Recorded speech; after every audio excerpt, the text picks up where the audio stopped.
I woke up to my friend shaving my head and eyebrow after I repeatedly told him no. Now he is begging me to drop the charges. I have a friend, Gary. I knew he had quite the temper, and even an entitled attitude at times. One example being a lunch where he wanted us all to combine the check and split it evenly. He got the most expensive thing on the menu. I got a cheeseburger. When we all said no, Gary went off on us for not being good friends. He's always been an ass when he doesn't get his way, and I've only known him for like 3 years. Anyway, his relative contracted cancer. I was sympathetic and even contributed $100 to a donation pool for their treatment. But Gary came to me one day and took his hat off to reveal a freshly shaven head. He told me that everyone in his family was doing it in support of his relative, and so were a lot of our mutual friends. Then he asked that I get on the bandwagon. I told him I didn't want to shave my head because I like my hair. My hair is black, regularly combed, and well styled. He said I could just get a wig or something and had actually brought a shaver kit. He was unboxing it when I told him this was not happening. I don't even really know his relative that he's doing this for, so I'm not doing it. End of discussion. He called me an a-hole and left angry. We didn't speak for a week. Then last Saturday I got invited to a party at another close friend's house. There I found out that Gary had tried the same thing on several other friends, and only a couple of them did shave their heads. Gary wasn't at the party, so I had a blast hanging out,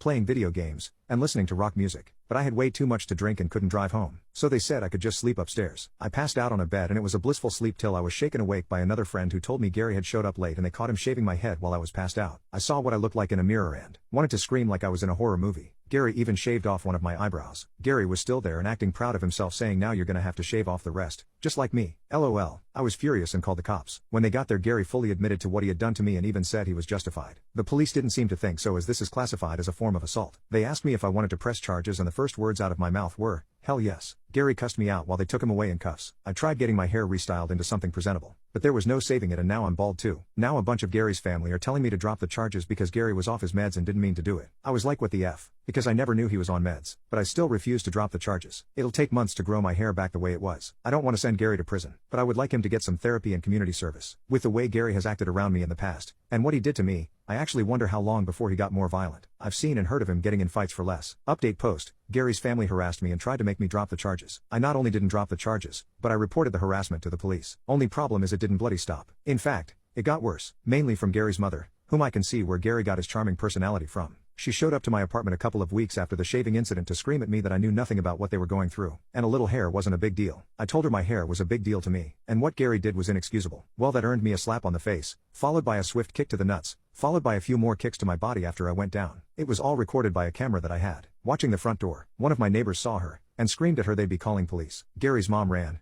and I ended up going to the hospital with minor injuries, mostly just bruises, a black eye, and a sore groin. Gary's mother got arrested, and I filed a lawsuit against her for attacking me. I saw her in court twice for both her assault on me, and the lawsuit I filed for her assault. This woman had taken several self-defense classes over the years, so she knew how to fight. That had the judge consider her a trained individual, and she was sentenced to 6 months in jail, given 2 years probation, and ordered to pay my medical bills. She actually cried to the judge about the money, but he wasn't having it. It took some time to see her in court again for my lawsuit against her, as she was out of jail by then. I was awarded $10,000 for the harassment, emotional damages, and lost work hours, and she had to pay all court and lawyer fees. She cried about again because she didn't want to pay anything to the man who'd ruined her and her son's lives, but she had the money for both court cases, because she had no problem paying. But around that time, I heard Gary's relative with cancer passed away. I don't know any details, just that they passed on. I admit that was sad, but I never knew this person. But Gary made their condition his hill to die on when he tried to make an example out of me. Gary got some probation and community service for what he did to my hair, and he cut contact with our entire friend group and eventually moved away. Where to? I don't know. I don't care either. As for my hair, well, it grew back just fine. Took nearly half a year to get it back how it was. My boss had me put out of sight for a while, and I was wearing a hat everywhere for at least a month. I did take that $10K I got in the lawsuit and combined it with my savings for a down payment on a house. So I've since moved into a much better abode.